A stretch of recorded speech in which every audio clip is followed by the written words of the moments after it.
تو پہلی سیڑھی تصوف کے اندر انسان بننے کی ہے،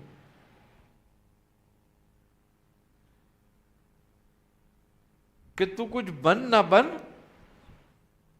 مگر انسان بن۔ کیوں؟ کہ اللہ نے تعریف انسان کی ہے۔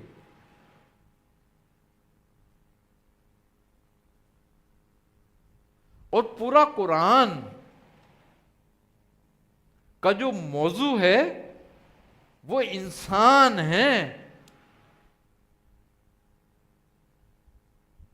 جانوروں کو موضوع نہیں بنایا ہے قرآن کا،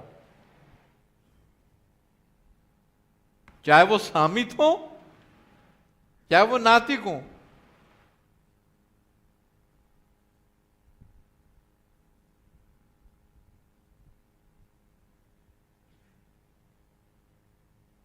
اللہ نے انسان کو موضوع بنایا ہے قرآن کا، تو ہمیں انسان بننے کی کوشش کرنی چاہیے کہ ہم انسان بنیں، اور انسان کی اعلیٰ صفت تقویٰ ہے،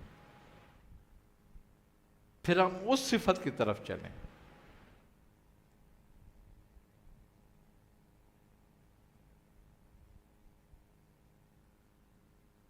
کیوں؟ کہ اگر ہم وارث الانبیاء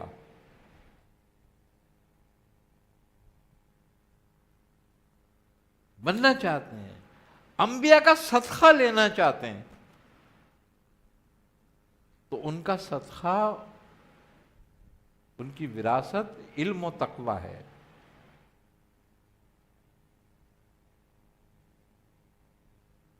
معرفت الہی ہے۔ علم سے مراد بھی معرفت الہی ہے۔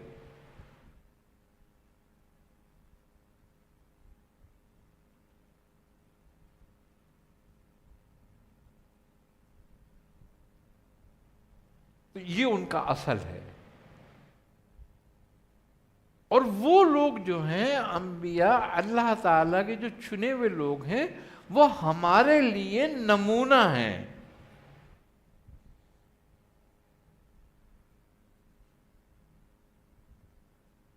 اللہ نے وہ ہمارے لیے نمونے کے طور پر ہمیں بھیجے ہیں کہ تمہیں ایسا بننا ہے، ان کی اطاعت کرنی ہے، ان جیسا ہونا ہے، ان کا طریقہ اختیار کرنا ہے۔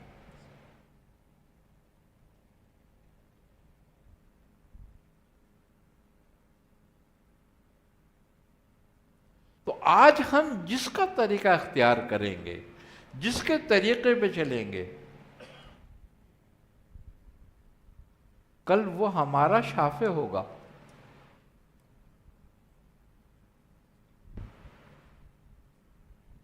وہ گواہ ہوگا ہم پر کہ یہ میرے راستے پر تھے۔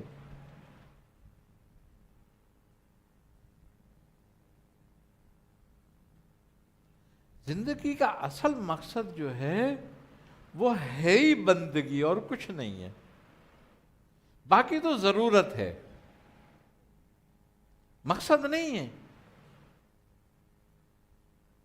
دنیا جو ہے وہ ضرورت ہے، یہ مقصد نہیں ہے۔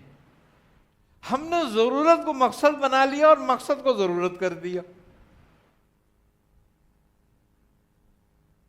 کہ جب کوئی مصیبت آئے تو تسبیح اٹھا لو، نمازیں پڑھنا شروع کر دو،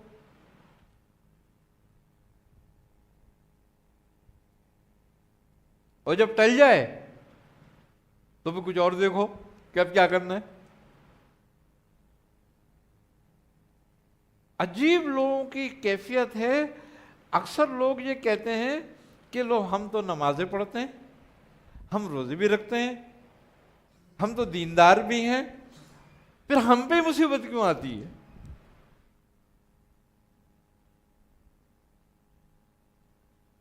اس کا مطلب ہے تو اس لیے نماز پڑھتا ہے کہ تیرے پہ کوئی مصیبت نہ آئے، یا اسی لیے تو دیندار ہے کہ تجھ پہ کوئی مصیبت نہیں آئے؟ وہ مصیبت تو بنی دینداروں کے لیے ہے،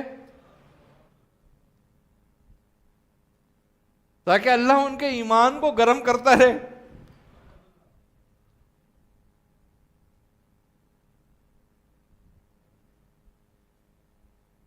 اس کا مطلب یہ ہے کہ نہ انہوں نے نماز پڑھی نہ وہ دین پر آئے.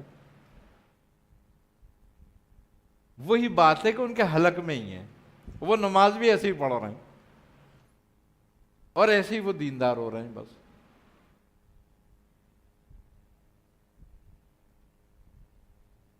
لوگ یہ سمجھتے ہیں کہ بھئی روزہ رکھنے سے، نماز پڑھنے سے یا وظیفے کرنے سے مصیبتیں نہیں آئیں گی. تو سب سے زیادہ آزمائشیں تو آئی انبیاء پہ ہیں.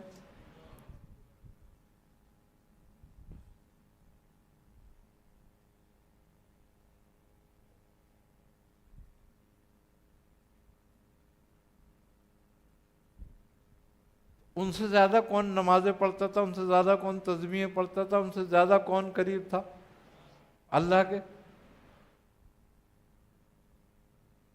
تو یہ کچھ نہیں ہے کہ کوئی وظیفہ پڑھے گا تو اس پہ کوئی مصیبت نہیں آئے گی، کوئی پریشانی نہیں آئے گی.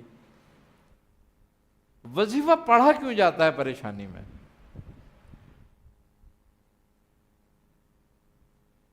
پریشانی میں وظیفہ اس لیے پڑھا جاتا ہے تاکہ ہم اس کو یاد کریں، اور اس کو یاد کریں تو ہمارے دل کو ایک ڈھارس، ایک تسلی بن جائے کہ جو مصیبت ہے وہ ہمارے رب سے زیادہ طاقتور نہیں ہے.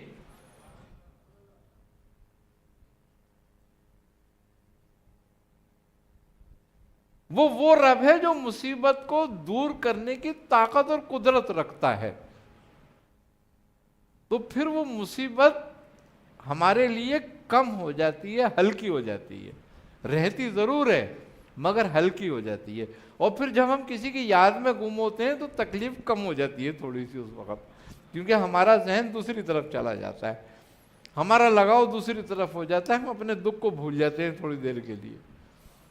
اور پھر اللہ تبارک و تعالی اپنے اس ذکر اور اس کلام کی برکت سے جب نظر رحمت کرتا ہے تو مصیبت سمٹ جاتی ہے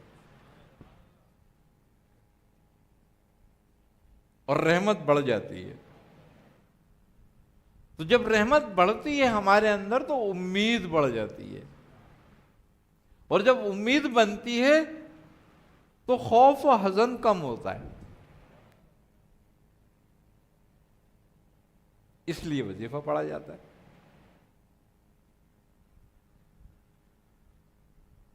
کیوں؟ کہ اس کا نام برکت والا ہے.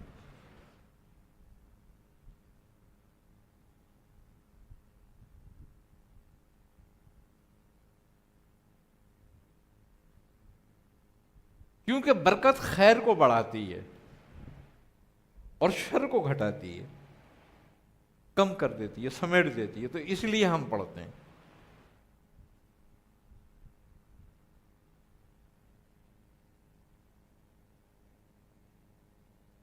یہ بات ہمیشہ ہمیں یاد رکھنی چاہیے کہ ہمیں ہر حال میں اس کا ذکر کرنا چاہیے.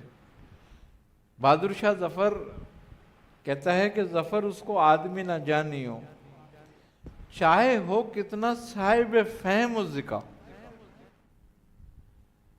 جسے عیش میں یاد خدا نہ رہی، جسے تیش میں خوف خدا نہ رہا.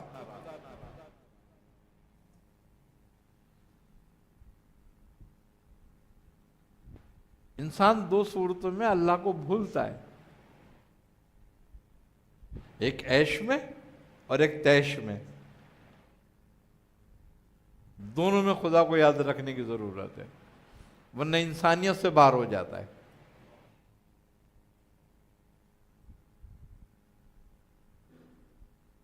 کہ جب غصہ آتا ہے، تیش آتا ہے تو انسان بھول جاتا ہے نا ساری باتوں کو. ایسا نہیں ہونا چاہیے. تیش میں بھی خوف خدا رکھ، اتنا ہی سامنے والے کے ساتھ کر جتنا تو برداشت کر سکتا ہے.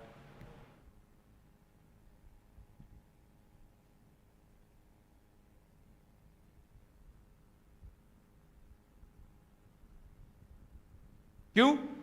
کہ تجھ پہ بھی ایک اتھارٹی موجود ہے.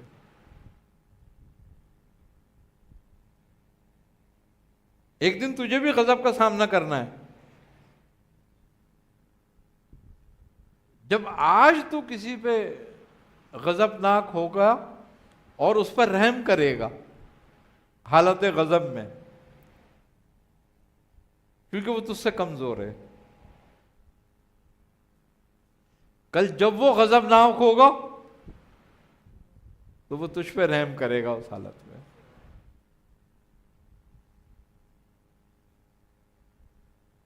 اس لیے ہمیں اپنی حدوں سے نہیں نکلنا چاہیے. حدوں سے نکلتے ہیں جانور، انسان نہیں نکلتے کبھی بھی.